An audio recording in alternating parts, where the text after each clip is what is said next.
लोग ऐसा क्या कर सकते हैं जिससे वो अपना पैसा कमाने की जर्नी स्टार्ट कर पाए और फिर अपना इन्वेस्टमेंट स्टार्ट कर पाए। राज शमानी की सक्सेस का सबसे बड़ा रीजन पॉडकास्ट नहीं है। और अगर तुम्हें लगता है कि उन्होंने सिर्फ इंटरव्यू करके इतना बड़ा नाम कमा लिया तो शायद तुम उनकी स्ट्रेटजी का सिर्फ 20% देख रहे हो, क्योंकि पिछले कुछ दिनों में मैंने राज शमानी के कंटेंट, बिजनेस और उन काम करने के पैटर्न को ऑब्जर्व किया और एक चीज बार बार सामने आई। उन्होंने कभी पॉडकास्ट को बिजनेस नहीं बनाया, उन्होंने पॉडकास्ट का यूज करके अपना बिजनेस बड़ा किया। और ये दोनों बातें सुनने में तो सेम लगती हैं, लेकिन इन दोनों में जमीन आसमान का डिफरेंस है। इसी डिफरेंस ने राज शमानी को सिर्फ एक क्रिएटर नहीं बल्कि एक स्ट्रॉन्ग पर्सनल ब्रांड बना दिया। और अगर तुम यूट्यूब करते हो, बिजनेस करते हो या फ्यूचर में कुछ बड़ा बनने का सोच रहे हो तो आज की वीडियो को एंड तक जरूर देखना, क्योंकि हो सकता है तुम भी वही गलतियां कर रहे हो जो इंडिया के हजारों क्रिएटर्स रोज करते हैं। क्योंकि राज शमानी की सीक्रेट का सबसे इंटरेस्टिंग पार्ट अभी शुरू भी नहीं हुआ है। सबसे पहले ये समझना है कि जब इंडिया में हजारों पॉडकास्ट हैं तो राज शमानी ही इतनी तेजी से आगे कैसे निकल जाए। एक सिंपल सा क्वेश्चन, अगर सिर्फ पॉडकास्ट से सक्सेस मिलती तो आज इंडिया में राज शमानी जैसे हंड्रेड्स ऑफ क्रिएटर्स होने चाहिए थे, लेकिन रियलिटी ऐसी नहीं है। बहुत लोग पॉडकास्ट शुरू तो करते हैं, लेकिन कुछ महीनों बाद व्यूज कम हो जाते हैं और गेस्ट मिलने मुश्किल हो जाते हैं और धीरे धीरे पॉडकास्ट बंद हो जाता है। राज के साथ ऐसा क्यों नहीं हुआ? मेरे हिसाब से इसका जवाब व्यूज में नहीं है, ट्रस्ट में छुपा है।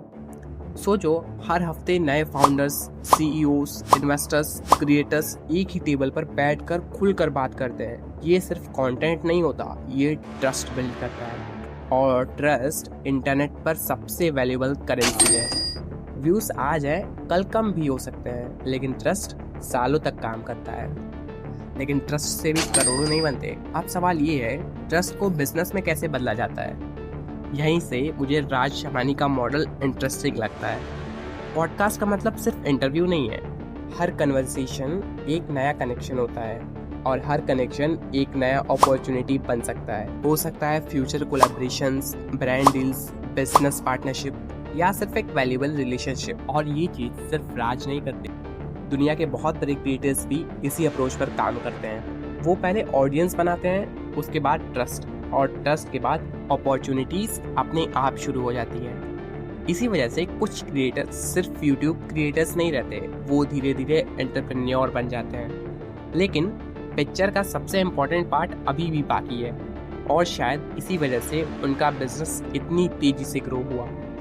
एक मिस्टेक जो ऑलमोस्ट हर नया क्रिएटर करता है, वो सिर्फ व्यूज काउंट करता है। Thousands of view, 10,000 of view, 1 lakh views. लेकिन सक्सेसफुल क्रिएटर एक और नंबर्स देखते हैं, कितने लोग उन पर ट्रस्ट करते हैं, कितने लोग उनकी रिकमेंडेशन सीरियसली लेते हैं, और कितने लोग उनके साथ काम करना चाहते हैं, कितने लोग उनके नाम से ही वैल्यू फील करते हैं। यही डिफरेंस होता है ऑडियंस बनाने में और ब्रांड बनाने में। दोनों अलग चीजें हैं। राज शमानी ने सिर्फ ऑडियंस बिल्ड नहीं किया, उन्होंने अपना नाम बिल्ड किया, और जब नाम स्ट्रॉन्ग हो जाता है तो अपॉर्चुनिटीज खुद चल कर आती हैं। लेकिन अगर ये इतना सिंपल है तो क्रिएटर्स ये क्यों नहीं कर पाते?